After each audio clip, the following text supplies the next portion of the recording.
Film के starting scene में हम दो साइंटिस्ट को देख पाते हैं जो दोनों हस्बैंड वाइफ थे, जिनमें हस्बैंड का नाम क्लाइव और वाइफ का नाम एल्सा था। असल में ये दोनों एक जेनेटिक साइंटिस्ट थे, यानी ऐसे साइंटिस्ट जो अपने एक्सपेरिमेंट्स के जरिए नए नए क्रिएचर्स और एनिमल्स बनाने के लिए लगे हुए थे। यानी दो एनिमल्स या फिर किसी भी क्रिएचर्स के डीएनए को मिक्स करके एक नया एनिमल्स और क्रिएचर बनाते थे। दरअसल दोनों एक मेडिसिन बनाने वाले कंपनी के लिए काम करते थे और उस कंपनी का नाम नर्ड था। क्लाइव और एल्सा इस कंपनी के लिए काम यह करते थे कि पहले तो ये एनिमल्स के डीएनए को मिक्स करते थे, जिससे एक नया एनिमल बनता है और उसी एनिमल के प्रोटीन से तरह तरह के बीमारियों की मेडिसिन बनाते थे। रिसेंटली इन्होंने एक बहुत अजीब तरह के एनिमल को बना रखा था, जो ये क्रिएचर एक मेल प्रजाति का था और ठीक ऐसा ही एनिमल ये पहले भी बना चुके हैं, जो कि फीमेल थी। अब ये दोनों एनिमल्स को एक दूसरे के सामने जब रखते हैं तो दोनों एक दूसरे से बहुत ही प्यार से मिलते हैं, यानी वो दोनों एनिमल्स एक दूसरे को पसंद कर रहे थे। मतलब यह था कि उनका एक्सपेरिमेंट सक्सेसफुल रहा। यह देखकर दोनों हस्बैंड वाइफ अपने कंपनी के बॉस के पास जाते हैं और उन्हें बताने लग जाते हैं कि हम बहुत सारे एनिमल्स के डीएनए को मिक्स करके एक अलग तरह का एनिमल बनाया है और इसकी प्रोटीन को मिक्स करके हम बहुत से तरह के बीमारियों के मेडिसिन बना सकते हैं। और इसके साथ साथ हमने एक नया तरीका भी डिस्कवर किया है और वो ये है कि हम इंसान और जानवर के डीएनए को मिक्स करके एक नई ब्रीड बना सकते हैं और डेफिनेटली हम बहुत सारे बीमारियों के मेडिसिन को बना सकते हैं। उनकी बॉस कहने लग जाती है कि जो काम तुम कर रहे थे, यानी जिस काम में तुम लगे हुए थे और उसे कर भी दिया, जो उससे कंपनी बहुत खुश है। और इधर जो तुम यह बात कर रहे हो, यानी कि इंसान और जानवर दोनों के डीएनए की मिक्स करने की, इसके लिए फिलहाल के लिए कंपनी एग्री तो नहीं होगी। और जो एनिमल तुमने बनाए हैं, हमारी कंपनी उसके प्रोटीन से मेडिसिन बनाना चाहती है। इसीलिए अब सारे के सारे रिसर्च को रोकते हुए अब सारे मेडिसिन पर बनाने के फोकस किया जाएगा। जिस पर क्लाइव और एल्सा कहने लगती है, अगर हमने इस काम को जल्दी से नहीं किया तो ये काम कोई और कर देगा। बॉस भी जवाब में कहने लग जाती है कि हमने ऐसा तो नहीं कहा कि नहीं करेंगे, ये काम तो हम जरूर करेंगे, लेकिन उससे पहले मेडिसिन को बनाएंगे, फिर उसे मार्केट में लाएंगे, फिर उस पे काम किया जाएगा। इसीलिए उन दोनों को ऐसा करने से मना कर देती है। इस बात की वजह से ये दोनों डिसअपॉइंटेड हो जाते हैं, क्योंकि वो दोनों जेनेटिक साइंटिस्ट थे जो कि किसी कंपनी के लिए जानवर के प्रोटीन से मेडिसिन बनाने का काम नहीं कर सकते थे। इसीलिए वो डिसाइड करते हैं कि हम इसे सीक्रेटली अपने इस रिसर्च को आगे बढ़ाएंगे। बिना कुछ सोचे समझे ये अपना काम को स्टार्ट कर देते हैं, लेकिन इस काम को आगे बढ़ाने के लिए उन्हें इंसान का डीएनए चाहिए था। इसीलिए एल्सा क्लाइव को किसी इंसान का डीएनए लाकर दे देती है। क्लाइव पूछने लग जाता है कि ये किसका डीएनए है, जिस पर एल्सा कहती है कि ये किसी अननोन पर्सन का डीएनए है। जिसके बाद ये फिर उन इंसान के डीएनए और उन जानवर के डीएनए जिन्होंने उन्हें बनाया गया था, उन पर एक्सपेरिमेंट्स करने लग जाते हैं। ये लोग अपने हार्ड वर्किंग में जी जान लगा देते हैं, लेकिन उन्होंने सक्सेस हासिल करने में नाकामयाब रह जाते हैं। इस बात की वजह से दोनों काफी अपसेट हो जाते हैं। लेकिन एक दिन एल्सा एक और डीएनए को लेकर आती है और बताती है कि ये सबसे बेस्ट डीएनए है, इसीलिए अब हम अपना एक्सपेरिमेंट्स इस वाले डीएनए पर करना शुरू करेंगे। फिर से ये दोनों कपल उस नए वाले डीएनए और उन एनिमल्स के डीएनए पर एक्सपेरिमेंट्स करने लग जाते हैं और लगातार मेहनत के बाद इन्हें अपने एक्सपेरिमेंट्स पर सफलता मिलता हुआ नजर आ रहा था। यानी इनकी एक्सपेरिमेंट सक्सेसफुल रहा। एनिमल के डीएनए और इंसान का डीएनए दोनों आपस में मिल रहा था और अब इन लोगों के पास एक नए तरह के डीएनए था जो इंसान और जानवर के डीएनए से बना था। अब क्योंकि ये दरअसल इल्लीगल था, इसीलिए क्लाइव इस रिसर्च को आगे बढ़ाने से मना कर रहा था। लेकिन एल्सा ऐसा नहीं चाहती थी, वो आगे लेकर जाना चाहती थी। इसीलिए वो इस डीएनए को लेकर एक मशीन रूम में चली जाती है। उस रूम में एक ऐसी मशीन थी जिसके अंदर डीएनए को डालने से एनिमल्स और क्रिएचर्स पैदा होना शुरू हो जाते थे, यानी कोई भी जानवर उस मशीन के अंदर बढ़ता चला जाता था। फिर एल्सा उस मशीन के अंदर उस डीएनए को डाल देती है। क्लाइव अपने वाइफ से कहने लग जाता है कि यह अच्छा काम हम बिल्कुल भी नहीं कर रहे, किसी को बनाना और फिर बाद में उसे मार डालना। एल्सा कहने लग जाती है कि हमारी इस दुनिया में रोजाना कई सारे लोग मरते हैं और हो सकता है कि हमारी इस एक्सपेरिमेंट की वजह से लोगों की जान बच जाए। इसीलिए क्लाइव एल्सा के बातों पर एग्री हो जाता है और वे अपने काम को आगे की तरफ लेकर जाने लग जाते हैं। मगर हैरान कर देने वाली बात तो यह था कि जिस बच्चे को मशीन के अंदर धीरे धीरे गति से बढ़ना था, वो तो बहुत ही तेजी से बढ़ता जा रहा था। चेक करने पर उन्हें पता चला कि बच्चा तो बिल्कुल नॉर्मल है, लेकिन शाम को उस लैब का अलार्म बजने लग जाता है और जब ये दोनों चेक करने के लिए जाते हैं तो ये देख पाते हैं कि बच्चा अब पूरी तरह से डेवलप्ड हो गया है, यानी वो पैदा होने के लिए, बाहर आने के लिए बिल्कुल तैयार है। इसीलिए वो उसे बाहर निकाल तो देते हैं, लेकिन वो काफी अजीब लग रहा था। क्लाइव इस क्रिएचर को मारना चाहता था। एल्सा कहने लग जाती है कि अभी हमें ऐसा नहीं करना चाहिए, क्योंकि क्या पता हम एक सक्सेसफुल क्रिएचर बना लें। लेकिन क्लाइव उसकी बात सुनने से इनकार कर देता है और वो उस जगह पर जाते हैं जहाँ पर वो क्रिएचर था, क्योंकि वो उसे अब मारना चाहते थे। लेकिन वहाँ जाकर उन्हें पता चलता है कि वो तो पहले से ही मरा हुआ था, इसीलिए क्लाइव वहाँ से चला जाता है। यह देखकर एल्सा कहती है कि अब खतरे वाली कोई बात नहीं है, जिसके बाद एल्सा उस बॉक्स को ओपन कर देती है और जब वो चेक करती है तो उसे पता चलता है कि यहाँ पर कोई बच्चा या फिर कोई क्रिएचर नहीं है, बल्कि ये तो एक स्किन है, यानी उस स्किन से कोई क्रिएचर निकलकर बाहर भाग गया है जो उस वक्त लैब में इधर ही कहीं छिपा हुआ है। कि तभी वहाँ पर वही अजीब सा क्रिएचर को दिखाया जाता है जिसके 2 पैर थे। बाहर से क्लाइव उस क्रिएचर को देख लेता है और वो एल्सा से चिल्लाकर कहता है कि जल्दी से तुम बाहर आ जाओ, मैं पॉइजनस गैस को स्टार्ट कर रहा हूँ। लेकिन एल्सा क्लाइव की बात को नहीं मानती और वो उस क्रिएचर को कहती है कि मैं तुम्हें किसी भी तरह का नुकसान नहीं पहुंचाऊंगी, इसीलिए तुम्हें मुझसे डरने की कोई जरूरत नहीं है। यह सुनने के बाद वो क्रिएचर एल्सा के पास आ जाता है और उससे डरने की बजाय उसके हाथों को सूंघने लग जाता है। लेकिन तभी पीछे से क्लाइव एक रॉड को लेकर वहां आ जाता है, जिसे देखकर उस क्रिएचर को काफी गुस्सा आ जाता है। फिर क्लाइव और एल्सा वहां से बाहर आ जाते हैं। बहुत समझने के बाद क्लाइव एल्सा को कहता है कि मैं पॉइजनस गैस को रिलीज करने जा रहा हूँ, क्योंकि मैं इस क्रिएचर को जिंदा तो बिल्कुल भी नहीं रख सकता, मैं इसे मारना चाहता हूँ। जिस पर एल्सा कहती है कि नहीं, हम उसे बेहोश कर देंगे, क्योंकि मैं देखना चाहती हूँ कि हमने आखिर क्या बनाया है। इसीलिए वे उसे बेहोश करते हुए उसके ऊपर एग्जामिन करने लग जाते हैं। तब उन्हें पता चलता है कि असल में यह क्रिएचर तो फीमेल है, वो बहुत ही तेजी के साथ ग्रो किए जा रही है और एक टाइम ऐसा आएगा कि ये डेवलप्ड होने के बाद अपने आप ही मर जाएगी, यानी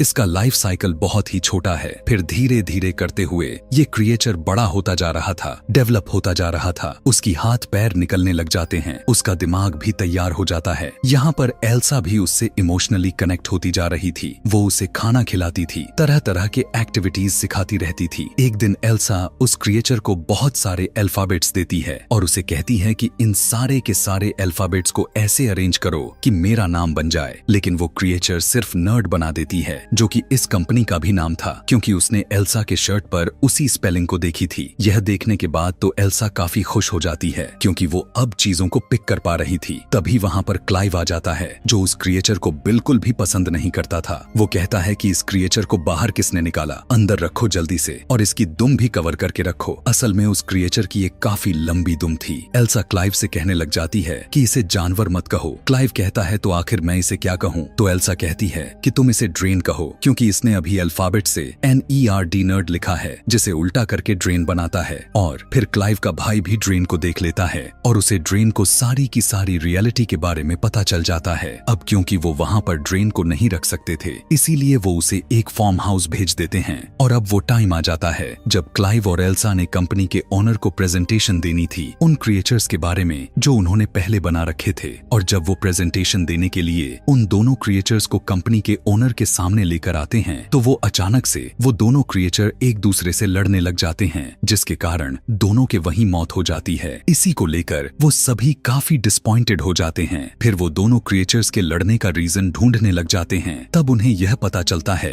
कि उन क्रिएचर में जो फीमेल थी वो अपने आप ही कन्वर्ट हो गई थी, यानी उसने अपना जेंडर को चेंज करके मेल बन गई थी, क्योंकि उस क्रिएचर में एक ऐसी एनिमल का DNA था जो खुद को कन्वर्ट करके अपना जेंडर चेंज कर सकता था। और एल्सा और क्लाइव को यह बात इसीलिए नहीं चल पाती क्योंकि वो अपने दूसरे एक्सपेरिमेंट यानी ड्रेन के साथ बिजी थे, इसीलिए वो इनमें टाइम दे ही नहीं पाए, जिसका नतीजा यह निकला। ड्रेन, जो कि अब काफी बड़ी हो चुकी है और एल्सा उसे बिल्कुल एक बच्ची की तरह ट्रीट करने लग गई थी, उस सब कुछ सिखाती है, उससे प्यार करने लग जाती है। लेकिन एक दिन ड्रेन भागकर जंगल में चली जाती है और जब क्लाइव और एल्सा उसे खोजने के लिए जाते हैं तो वो देख पाते हैं कि ड्रेन ने एक रैबिट को मार कर खा रही होती है। इसके बाद वो दोनों उसे घर लेकर आते हैं। एल्सा जब उसे खाना देती है तो वो खाना नहीं खाती, बल्कि कहती है कि मुझे इस जगह में घुटन हो रही है, मैं यहाँ बोर होती जा रही हूँ। यह बात वह अपने जुबान से नहीं बताती, बल्कि वो उन अल्फाबेट के मदद से TDS लिख देती है, यानी यहाँ पर मैं बहुत ही बोर होती जा रही हूँ। फिर वो छत को फाड़ते हुए हुए ऊपर की तरफ चली जाती है। उसके पीछे पीछे क्लाइव और एल्सा भी जाते हैं।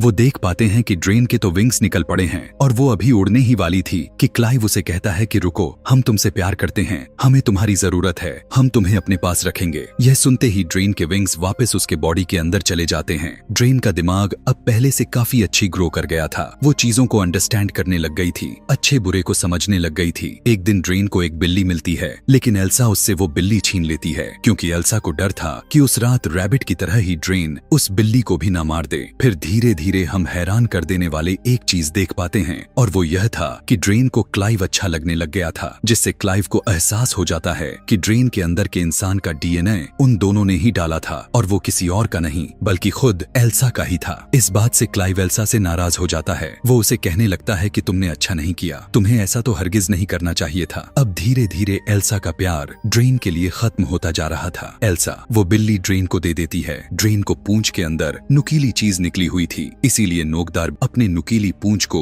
उस बिल्ली के गले में घोंपकर उसे मार डालती है। यह देखकर एल्सा को बहुत गुस्सा आता है और वो ड्रेन को एक थप्पड़ जड़ देती है। स्लैप लगने की वजह से गुस्से में ड्रेन एल्सा के ऊपर ही चढ़ जाती है और वो एल्सा के गले में लगे हुए एक चाबी को निकालती है। अब बदलाव काफी दिखने लग गई थी। ड्रेन के अलग अलग चेहरे उन लोगों के सामने आते जा रहे थे। इधर हम देखते हैं कि एल्सा वो प्रोटीन बनाने में कामयाब हो चुकी थी, जिसकी रिस्पांसिबिलिटी कंपनी ने उस पर लगाई थी। फिर एक दिन क्लाइव कैमरा के फुटेज यानी अपने लैपटॉप के स्क्रीन पर यह देखता है कि आखिर ड्रेन किधर है। दरअसल ड्रेन उस टाइम पानी के अंदर होती है और क्लाइव को भी ड्रेन पसंद आने लग गई थी। वो अपने लैपटॉप के स्क्रीन पर हाथ लगाता है। दूसरी तरफ ड्रेन भी कैमरा को टच कर देती है, यानी क्लाइव के हाथ पर अपना हाथ कैमरा के थ्रू लगा रही थी, क्योंकि वो जान चुकी थी कि क्लाइव उसे देख रहा है। यह देखने के बाद तो क्लाइव काफी हैरान परेशान हो जाता है। फिर हमें दिखाया जाता है कि क्लाइव उस फार्म हाउस यानी उस जगह पर आया हुआ है जहां ड्रेन को रखा गया था। क्लाइव वहां पर अकेले ही आया हुआ था, यानी उसके साथ एल्सा नहीं थी। क्लाइव ड्रेन को आवाज लगाकर बुलाने लग जाता है, लेकिन वो उसे कहीं पर भी दिखाई नहीं दे रही थी। तभी क्लाइव पीछे की तरफ देखता है तो ड्रेन उसके पीछे ही खड़ी हुई थी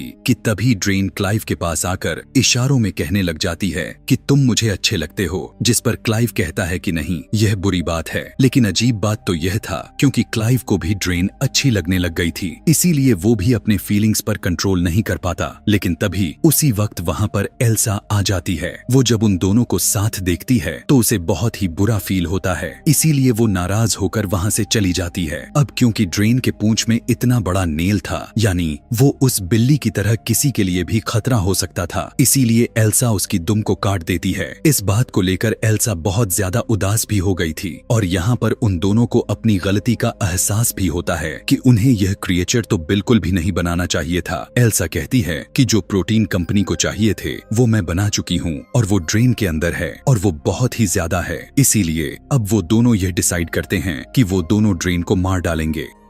फिर वो दोनों ड्रेन के पास जाते हैं। वो देख पाते हैं कि ड्रेन की हालात इतनी खराब हो चुकी है कि वो तो पहले से ही मरने के करीब पहुंच चुकी है और देखते ही देखते ड्रेन मर भी जाती है, क्योंकि हमें तो शुरू से ही पता था कि उसकी लाइफ साइकिल इतना ही था। मरने के बाद वो दोनों अपने पास के ही एक जगह पर दफना देते हैं। दफनाने के बाद क्लाइव का भाई वहां पर आ जाता है और उसके साथ एक और एम्प्लॉय भी था और क्लाइव का भाई भी उसी कंपनी में काम करता था। क्लाइव का भाई कहता है कि मैं जानता हूँ कि तुम दोनों ने एक क्रिएचर बनाए हैं जो कि बिल्कुल इंसान की तरह ही दिखता है, क्योंकि जो प्रोटीन तुमने कंपनी को दी है उसमें ह्यूमन का डीएनए भी शामिल है। इसीलिए अब मैं उस क्रिएचर को देखना चाहता हूँ जो तुमने क्रिएट किया है। यहाँ पर वो उसे बताते हैं कि अब वो तो मर चुकी है और हमने उसे दफना भी दिए हैं कि तभी अचानक से जोरदार किसी की चिल्लाने की आवाज आती हुई सुनाई देती है और ये आवाज उसी तरफ से आ रही थी जहाँ पर उन्होंने ड्रेन को दफन किया हुआ था। इसीलिए वो जल्दी से उसी तरफ दौड़कर जाते हैं। वो देखते हैं कि जहाँ पर उन्होंने ड्रेन को दफन किया हुआ था वो अब वहाँ पर नहीं है,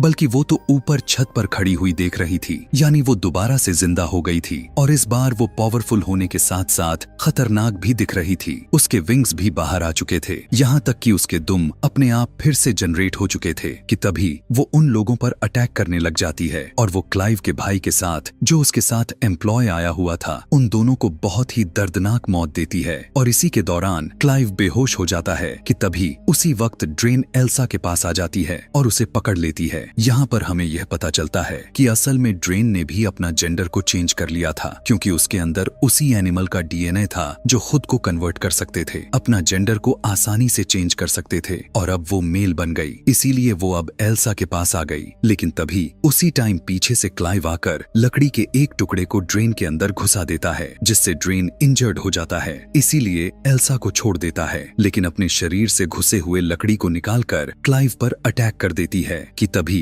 एल्सा एक बड़े से पत्थर को उठाकर ड्रेन को मारती है। इसके बाद एल्सा उसे दोबारा से पत्थर से मारने ही जाती है, लेकिन पता नहीं क्यों वो अचानक से रुक जाती है और कुछ सोचने लग जाती है कि हमने ही इसे अपने हाथों से बनाया था और हम इन्हीं हाथों से मारने जा रहे हैं। एल्सा यह भी सोचने लग जाती है कि इसके अंदर तो मेरा डीएनए भी है। लेकिन इसी दौरान ड्रेन मौके का फायदा उठाते हुए क्लाइव को अपने दुम से मार डालती है। यह देखने के बाद गुस्से से एल्सा उसी पत्थर से दे मारती है, जिसके बाद फाइनली ड्रेन की डेथ हो जाती है। इसके बाद हमें एल्सा के साथ उसके बॉस को दिखाया जाता है। हम देख पाते हैं कि एल्सा को बेबी होने वाला है, और वो बेबी होता है ड्रेन का, क्योंकि उसने अपना जेंडर को चेंज कर लिया था, इसीलिए एल्सा में चला गया। एल्सा की बॉस बताती है कि जिस प्रोटीन को तुमने हमें दिया था उससे कंपनी को बहुत ही ज्यादा फायदा हुआ, और अब कंपनी इसी रिसर्च को आगे बढ़ाना चाहती है, और जो एल्सा का जो होने वाला बच्चा था, इस रिसर्च को उसके जरिए ही आगे बढ़ाया जा सकता था। अब क्योंकि एल्सा ने अपनी जिंदगी को रिस्क में लेते हुए